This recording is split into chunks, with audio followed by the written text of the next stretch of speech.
welcome. This talk is called Reactive Options for Groovy. My name is Steve. I work for a company called Third Channel in Boston, Massachusetts. Let's talk about asynchronous data and reactive programming. So, when we say reactive, it's kind of a buzzword lately, I'm sure you've all heard of it. But what exactly do we mean? So I think there's several definitions that are floating around I think in the internet. The term to me, I think, means three things. First, reactive programming, the actual concept. It basically differentiates itself from standard imperative programming, where that imperative, if I assign the variable a to equal the values of variables b and c, A will equal those values at that moment in time, or A will equal what B and C were at that moment in time. But in the reactive sense, A equals B and C whenever B or C changes value. So, as an example, we've all been sort of doing this. Yes, thank you. We've all been doing this for years without maybe even realizing it. UI programming is inherently reactive. When a user pushes a button, that updates some sort of internal value about what's happening, and then the interface generally reacts to the user's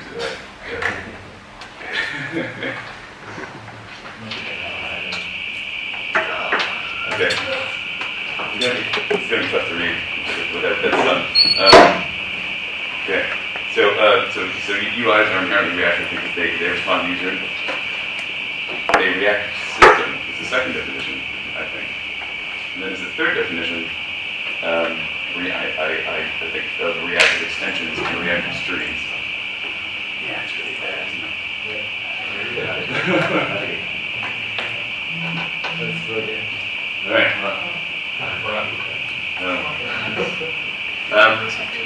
There it is.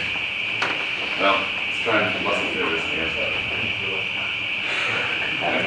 What if I can invert it and make it black with white bits?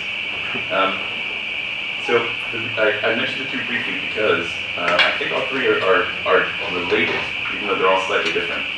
But today is mostly going to be about reactive systems and Rx. And I think these concepts are the most exciting, and they've been gathering a lot of traction or attention lately. But for today, I'm going to briefly talk about what reactive systems are, what reactive streams or reactive extensions, since they have the same name. Go over some options that we have as Groovy developers, and then show two quick demos. So first, reactive systems. So let's talk about why we need to use reactive systems, or why they're so interesting. We hear sort of a document called the Reactive Manifesto. So this is going to be a quick summary of this manifesto, and I'll get more into what this is later. But basically, the internet is growing, obviously. The number of users that actually use the internet on a daily basis has estimated to have grown from 750 million to nearly 3 billion in just 11 years. 750 million to 3 billion, half the world. And even with this increased demand, users are expecting their browsing experience to respond as fast as possible. Almost unrealistic demands on the performance of web applications. And users tend to get angry and impatient whenever your site is slow or unresponsive. I borrowed this slide from a guy from Google named Ilya Grigorov, who introduced, I think, this idea that it's called the 1,000 millisecond time to glass challenge, which basically states that your site should render to screen or to glass within 1 second of user interaction. Google did a study, I think it was Google, did some sort of, there's a link there at the bottom, to this psychological study where they found that humans have their focus tends to go away after about 1 second. So if the user comes to your site and nothing responds, and nothing happens within that 1 second, then the user's focus will switch switch, and they'll start to think about something else that they want to do. Yeah, I don't know if you've ever tried to start up like a Grails app or something. It takes long to build, so then you switch over to do something else, and you get distracted and you forget. It's a similar sort of concept. I mentioned this in my talk yesterday, but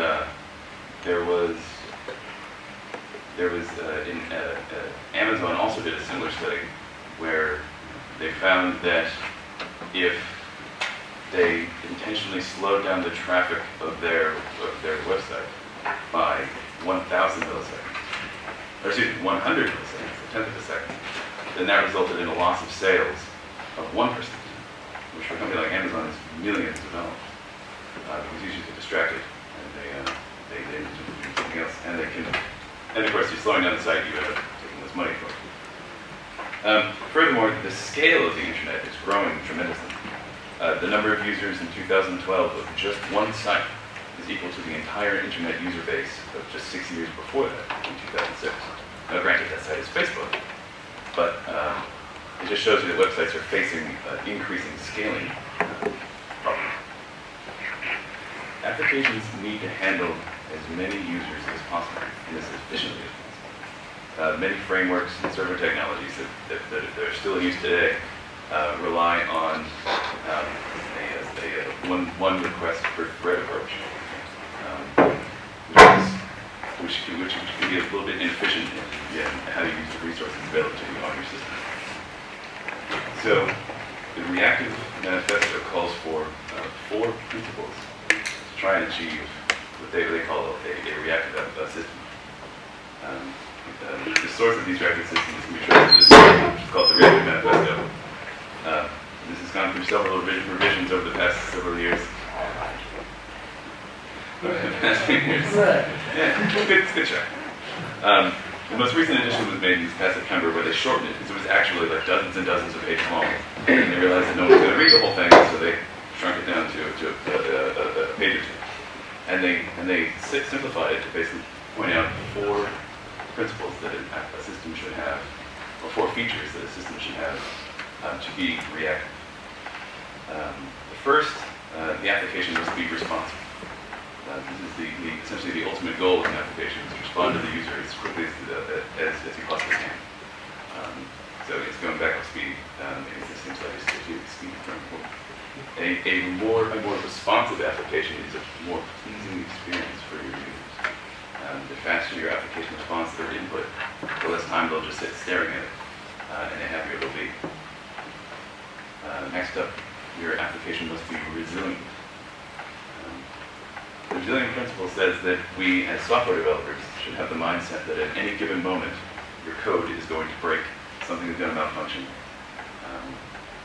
So, I mean, think to yourself, how coupled is the code in your current project? How many of you have systems that are held together by quick hacks, or some large amount of technical debt? And how dependent are your systems on other services, third-party systems, and things like that? What happens if any one of them goes down? So the resilient principle says that we shouldn't be scared of our application, but we should embrace it.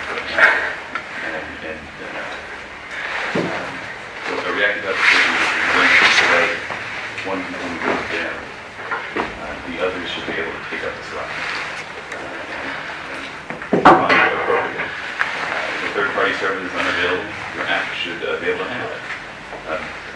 For example, if you were making I used this example in my talk yesterday, but in an e-commerce application, and you had you have the product browsing section, and you have the service or a component that allows users to place orders, and you have a component that charges users credit card. If the call to American Express to check to see if the credit card valid goes down, your website should crash. You should basically say something like, "Oh, I'm sorry, we can't place orders. We can't place orders right now, but feel free to keep browsing, add things to your cart, and we'll come back as soon as we can." And so I use this also my sign yesterday, but independent components should fail independently. should be elastic or scalable. Your application should stay responsive under load, and it should react to changes in its workload by increasing or decreasing resources based on the current demand of the system. And lastly, or excuse me, third, no, this is last. Reactive applications are message-driven asynchronously. And I think this is the most interesting part, at least for this whole Reactor topic. This calls for building highly concurrent systems that talk to each other by passing messages. However, the reason why this is fascinating, I think, is that we humans are not good at dealing with concurrency. Things like thread safety is a hard problem. So reactive systems call for using techniques and libraries to abstract away some of these concurrent procedures so that we don't have to think about it too much, because again, it's really hard. And they recommend, the Reactor Manifesto recommends two different approaches to this message-oriented, asynchronous driven applications. The first is an event-based approach. In an event-based approach, communication with the system should be done via asynchronous, immutable events, rather than long procedural code. So if something happens in your system, that component emits an event, it tells the world that this particular thing happened, and then it's done. And other components can react to that event if they want to. This naturally, by the way, promotes highly decoupled code. The sender and the recipient of the messages can be constructed without having to know or care about implementation details of the other. And this is a very important point. I think it's the most important facet of reactive programming, as the others can naturally can sort of adopt them. By generating event or message-based approaches, you separate this highly coupled code, smaller components, easier to understand. Let's see. The one that they really recommend, probably because they also develop a program which uses this approach, is an actor pattern. And this is a little bit confusing. I'm not sure I fully understand it, so I'm going to do my best here to try and describe it. An actor system is very complicated. An actor is a small code block. It's essentially a function that knows how to do one specific thing. Actors are not accessed directly, but instead you generate actors within something called an actor system, and then you pass messages into it. And you interact with the system and not the actors directly. The system then abstracts the concurrency for how these actors are running. So underneath the system, the actors may be running in a thread pool, for example. And actor systems are highly scalable because the concurrency is abstracted and away from you. You're just dealing with this sort of black box system. You can under the hood replicate the system or distribute it across multiple actual independent machines, and then the code will note how to send the messages back and forth on the distributed system. What's interesting though is that with an actor model, like I said, you don't talk to the actors directly. Instead, you send messages into the system. And the actors themselves, and this is where it differs, I think, from the event-based approach, the actors have to then know which other actors to fan out messages to. And each actor has essentially a mailbox that these messages get passed to. It's very confusing, but it's interesting. But I think the key point to take away is that it differs from the event-based approach in that you have to know which actors are to get the next message. With events, you just emit data. But the most important point is that both of these systems, what these systems have in common, is that they're entirely asynchronous. They abstract away concurrency problems, but they're also not blocking any resource, or they're using as few resources as possible, and not blocking a thread while they're doing some calculation. Okay, next up, reactive systems or reactive extensions. I like to call them streams, or reactive streams, but I think the official title is extensions. That's why you see Rx. Reactive Streams, the idea for these reactive extensions came out of Microsoft's cloud programmability team. It's a long, sweet, I don't know, sometime before 2010. It was designed as an interface for integrating multiple asynchronous data sources in the cloud. They were using it, the idea was to try and have one interface that you could use when pulling data from a bunch of different services in their cloud system. And then around 2010, they open sourced this particular feature. And it gained popularity in around 2011, because GitHub decided to use this library for their Windows client. And then they loved it so much they used it in literally every component of this application. And then they started trying to write their own separate version for other languages so that they could use it throughout their entire company. And then the collaboration with Microsoft and GitHub then put together essentially a spec about what these reactive extensions should be. I think perhaps to thwart them for GitHub sort of owning and bringing the reactive systems to the wider world. So then a couple years after that, many heavy hitters from the JVM community wanted to port this over and make this available in the JVM. So Twitter, a company called TypeSafe, which actually wrote the reactive manifesto. Netflix is another big one. They all came together and put another spec specifically for the JVM called reactivestreams.org. And they decided to flesh out exactly how these reactive extensions would work in our world using the JVM.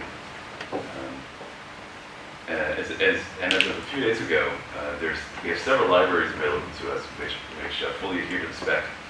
They even wrote their own little program for the TCK, which actually will test various libraries and make sure they fully adhere to what's going on.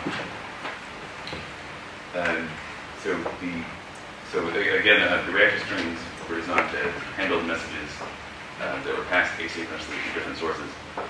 The term they use is across boundaries. And so this boundary, this line, this division, could be another service. So, a microservice type, this is a very interesting approach for handling data coming from a different service.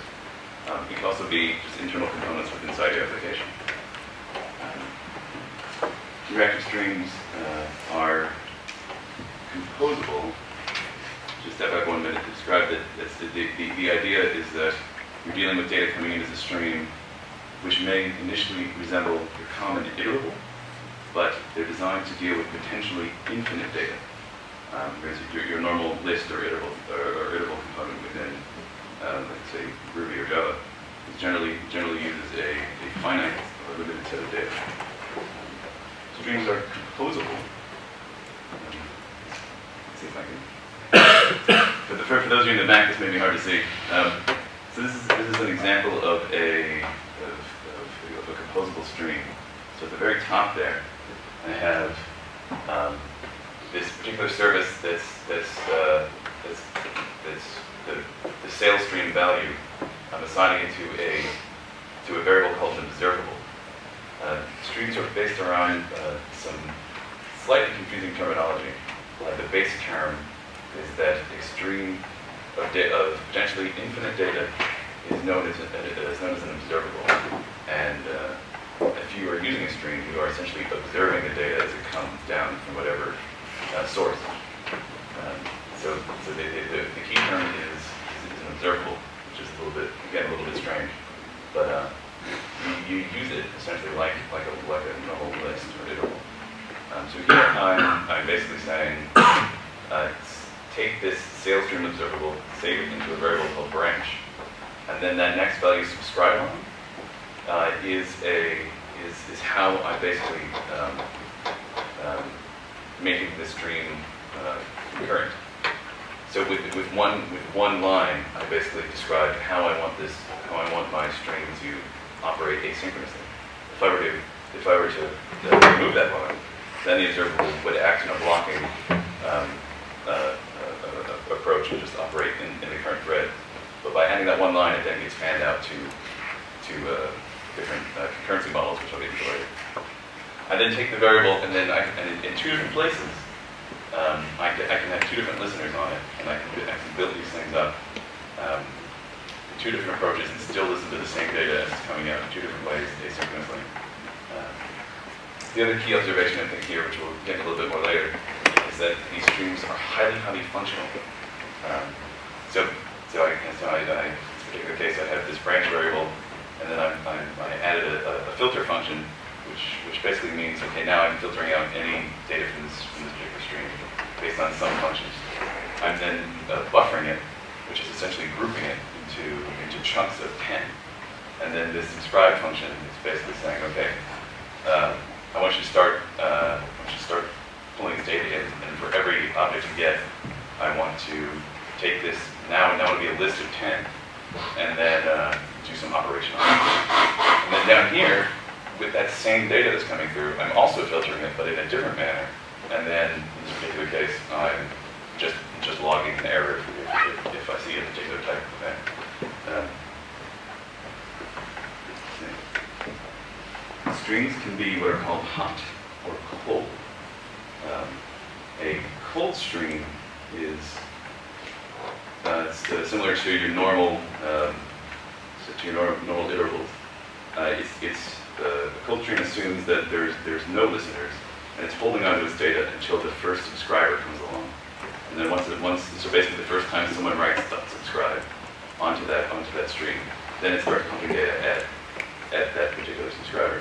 Hot stream is emitting data even if there's no one listening, and it can potentially run forever. It's potentially infinite, and you have to actively subscribe to it, and then you can start receiving events. So if you're working with a particular hot stream, you might miss events. An example of a cold stream would be data I pulled out of the database, and then I'm just doing some operations on it. A hot stream could be, let's say I'm listening for all user events within my application. So I could track user mouse movements as an active hot stream. I may miss some if I'm not going to subscribe to it. Does that make sense? It's very confusing. I don't know if I fully understand it either. Reactor streams, and this is another key component, asynchronous common interface. But they also allow the subscribers to tell the observable source that they're sending too much data. This concept is called back pressure. And basically what it is it allows the consumers to tell the source of the data, you're going too fast, slow down. This is a very hard concept because when you're looking at the documentation, you get a slide like this, or an image like this, and it's hard to make sense of what it's actually doing. By default, some of these libraries will give you two different ways to deal with too much data. I guess a good example will be, let's say I'm tracking mouse movements. Again, if I'm using a UI, I'm tracking the user's interaction with my site. And every time I receive a data point, I write it to the database. Now, that is writing to the database is a much longer operation than it is to send these mouse movements. If anyone's tried to apply a mouse listener on a client, but it generates a huge amount of data. I get more data than I could possibly write into the disk. So you have several options available to you. I could tell the application to what's called a buffer. So if you're coming too fast, buffer these events, and then I'll receive them when I'm ready. That's just generally fine, but I may fill up the application's memory, which can crash. So you can also just ignore events, sort of like UDP. If I'm getting data, it's okay if I miss some. You can also write your own custom back pressure approaches or functions, where you can basically say, maybe sort of like how Ethernet works, where you can say, okay, give me 5, okay, great, I handled that. I'll give me 10, okay, great, I handled that. Give me 20, oh no, that's too much, slow it down. That's also a little bit confusing, but you have to talk more about it later. Okay, let's go for a couple libraries that are available to us as Groovy developers. So we want to get to this demo. Akka is a fairly famous library that comes out of a company called TypeSafe that also writes the Reactive Manifesto. Acta is based on the actor model, which is probably why they push for it so hard. They also developed a library called Acta Streams, which uses, which adheres to the Rx spec, but it uses the concurrency model under the hood is the actor type. It's very interesting. So, yeah, I should describe that. Rx and Groovy are particularly, I think, famous right now, and they're a good, I think, baseline for if you're interested in this approach to start working with them. They come out of Netflix. A guy named Ben Christensen is the primary author on this.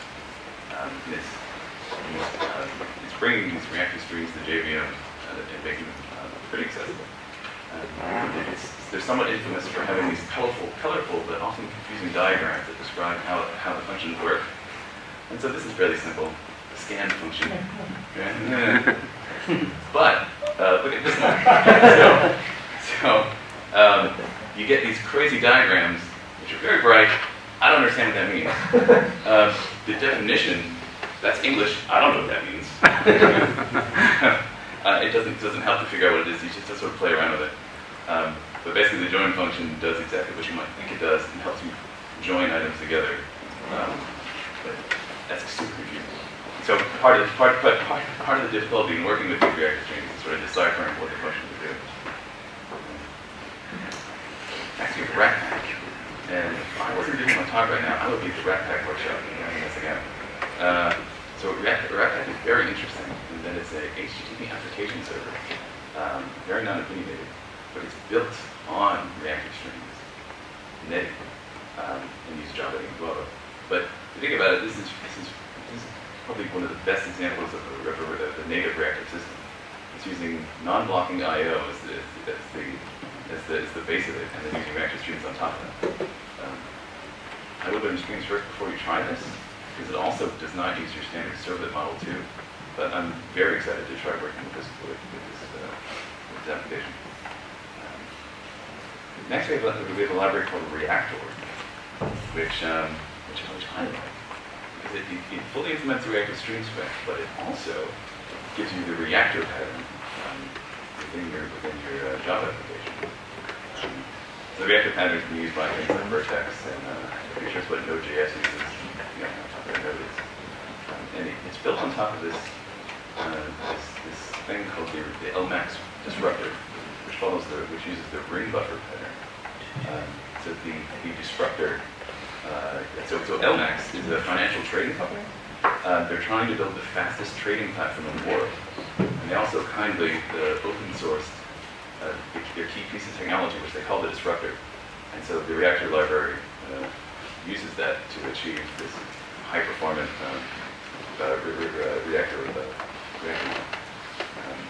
So a reactor model is kind of an event-based loop. So you put functions on this essentially a ring, and so it'll go through figure out if a function needs to be executed. I don't know. I'm not fully describing it. I don't understand it. But I really like it because what it allows us to do, and here's a quick example of using Reactor. Let's say our e-commerce app. Let's say we had a function that placed an order and we weren't using Reactor. I might have to, let's say I'm placing an order, I might have to check that, make sure the order doesn't have any errors. And let's say that I have to execute some sort of long-running job, abstract long-running job. Let's say I have an inventory service, or I need to see if I have inventory available. I need to bill the user. I need to send them a confirmation error, or if there's no inventory, I send them a sorry, we didn't have enough product. Please try again later email. It's a very naive way to do that sort of thing. But let's say if each of these service calls take a long time, this is a horrible example that blocks the thread at every single one of these steps because it's calling this sort of third-party check. This slows down the request not only for the end user, but for any of your other users who are trying to get in and place orders too. So don't do this, but instead we can do something like this, where I have an order asynchronously, where I basically say, okay, save the order, if there's no errors, emit an event on the reactor that this order was created. And then I'd have other listeners on the reactor. So I should probably step back and say reactor is a bit of a message passing event-oriented approach. So I emit an event that the order was created. I have a particular service that's listening for it that then executes my long-running job. I have the inventory service that's also listening for an order created, that then checks to make sure that there's inventory available, and then asynchronously, based on that result, emits another event that's either order inventory true or order inventory false. So that's sort of a dynamic event that I generate on the fly. And then I have two other services, some other utility services. The money service, which is listening for a successful check on the inventory, which then will bill the user. And then the email service, which is listening for successful or failure order inventory checks, which will then send a confirmation email for the failure email, depending on the result of the transaction. And this is all happening asynchronously. So I take the order, commit the event, and then I go back and taking the form. This is all yeah, absolutely. I mean, this doesn't necessarily have to be on the same system. I could turn this into a that event doesn't necessarily have to be on the same system. It could be distributed on another one. I don't know exactly how to do that because I've never tried it, but it's an option available to you. It works really well. We have a couple of services using this in production. One of them it doesn't work so well because I'm running into it was mostly good, except it's just there's one service that I have my own fault where I'm getting a hibernate exception. Some multi-threading stuff. That's a whole other conversation. Anyway, so I also think this approach is easier to test too. So if I'm trying to unit test or integration test, I can simply test this by simply emitting events rather than having this big long code block to try and debug. It's much easier to test, I think, collaborators with that. What about Java 8 streams? I don't know if anyone's thought about that. Why didn't you mention that earlier? It's very interesting. Java 8 streams are built into the language, but they're meant for finite intervals. And so again, the observable is sort of inverted, where it's a little bit hard to describe the difference, but so the observable again deals with potentially infinite data. Java 8 streams is designed to sort of help you deal with your normal finite iterables. So I think the key differentiator is the Java 8 streams and the Streams API is more about pushing data, pulling data from a particular array, let's say, or a list. But the observable is about a data source pushing data at your listener. It's a subtle difference, which, again, hopefully understand it in English. And the Java 8 stream doesn't have a concept of back pressure either, which is an important component of the reactive stream to be able to tell the source to slow it down.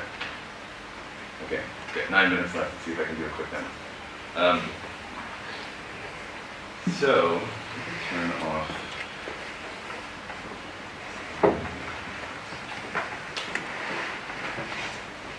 Okay, I'm going to try to zoom in.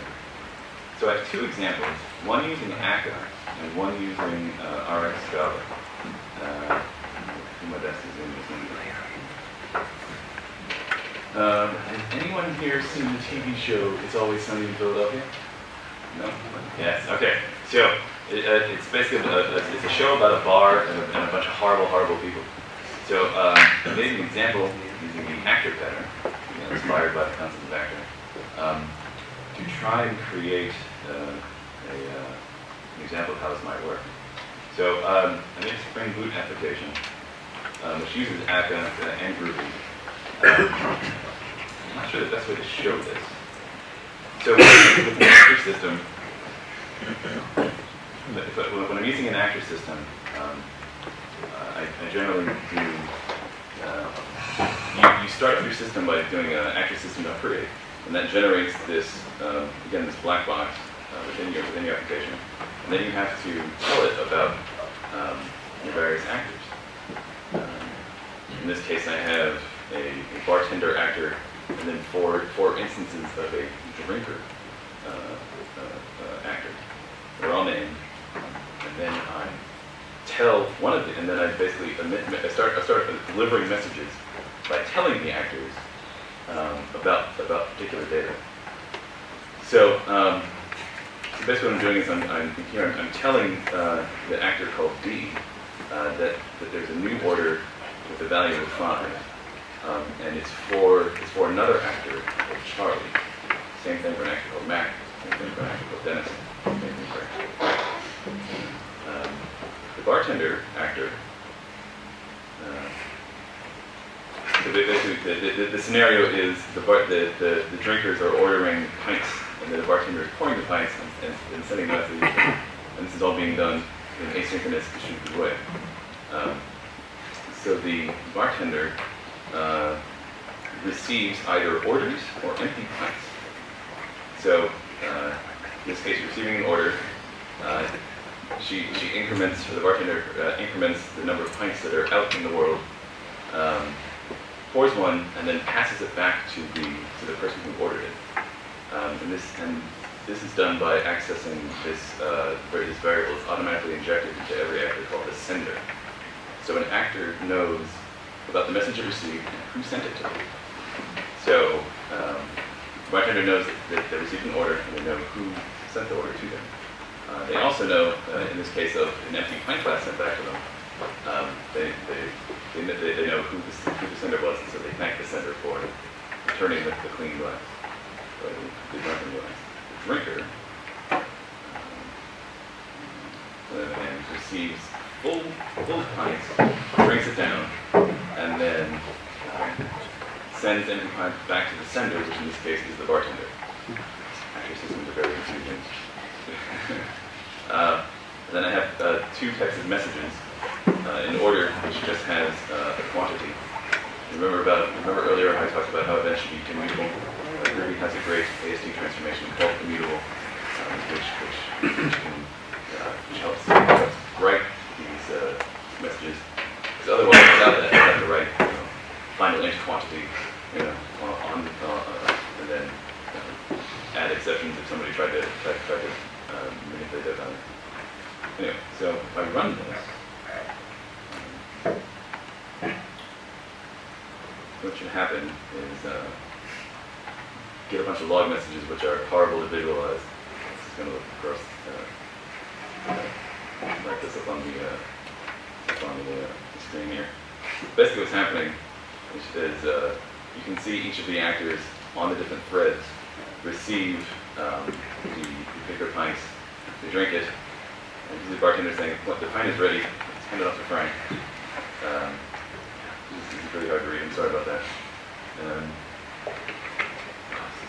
Okay, so what's happening is that the pints are being sent out, and then at the end, they're all being collected back up at once. If that makes sense. So the bartender passes out all of the pints, and then at the end, they're queued back in her mailbox, so that once she's done pouring all the pints, then the effect is that she ends up receiving the data all back at once, which is why you see these, thanks for the pint, there's still 17 left, 16, 15, 14, 12. And she accumulates all the messages back at the end.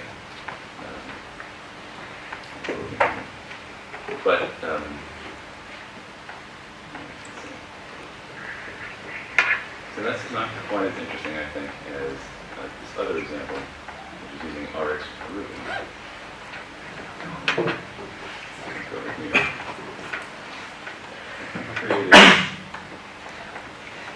Created a little library that uses RxJava, which tries to simulate what I call a widget factory. And so this widget factory generates several different types of products, and then there's a stream here, a hot stream that is generating events to try and simulate sales. So we have some products, and then we have this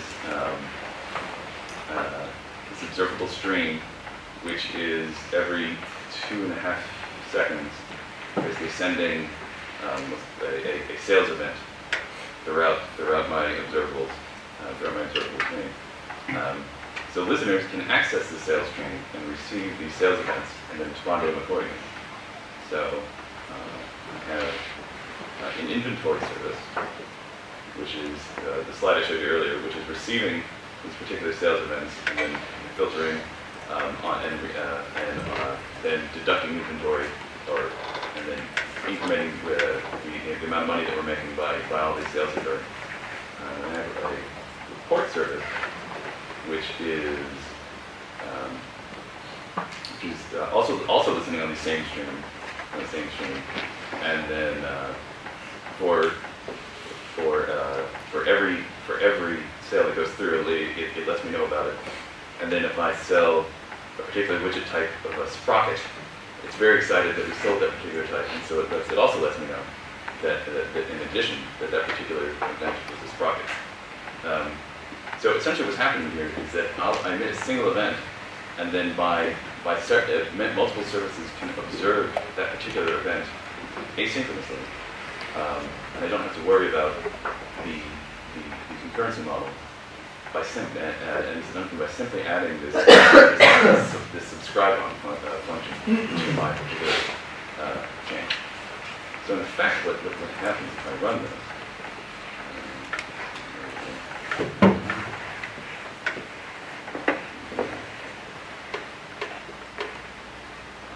Yeah, sorry, I should have realized that looking at the console is not super fun. But I don't know if you can see, it's hard to read here, but I encourage you to, this code will be available, and I encourage you to take a look at it a bit later. But essentially what's happening is that you can see instances of my individual services, each responding to the particular event at once. So like I have, so like I can see that this particular widget of type foo just sold 5 units, and we made 71,000 cents. And then down here I know that it was a particular sprocket got sold, and so it lets me know about that. There's a little interface where I can look at the particular sales that are being reported. So I can see that there's a little breakdown by the different types of widgets. I can see how many units were sold, how much money we made, and then I'm converting it into US dollars as well.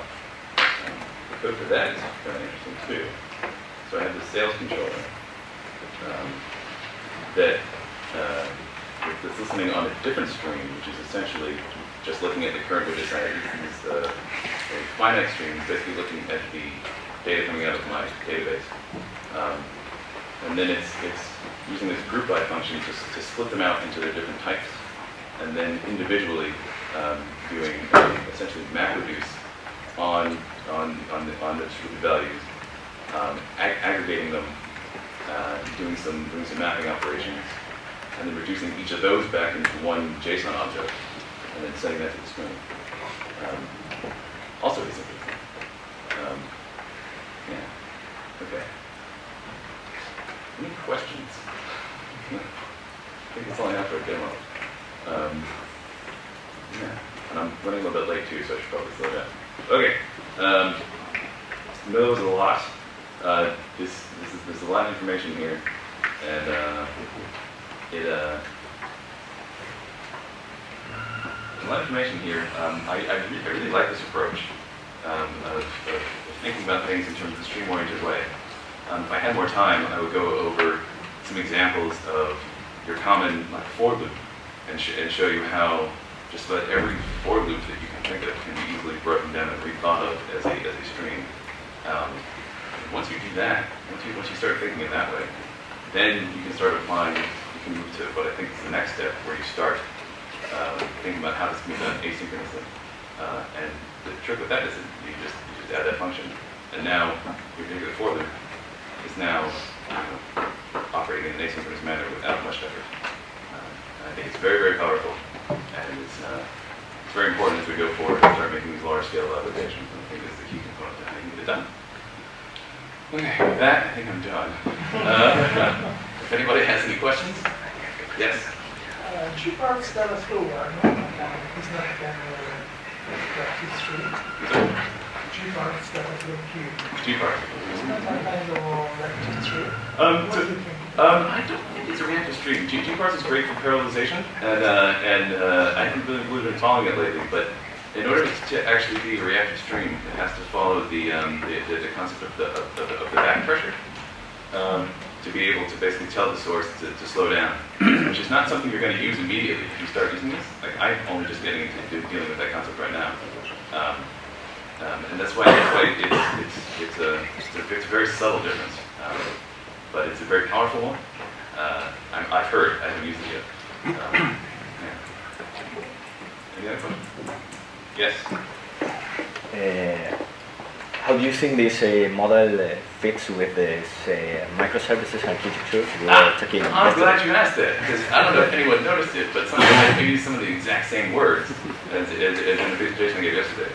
I think these two go hand in hand, and I think they're fundamental towards building large, scalable applications. And I think one of the key giveaways is that this was originally built for cloud environments, where you might actually where microservices fit in very well. And at least the reactive systems principles are directly applicable to microservices as well. The idea of being resilient, the idea of being scalable and elastic, the idea of being responsive. I mean, it's all intertwined, I think. Yeah. Good question. That's two parts of both of your question.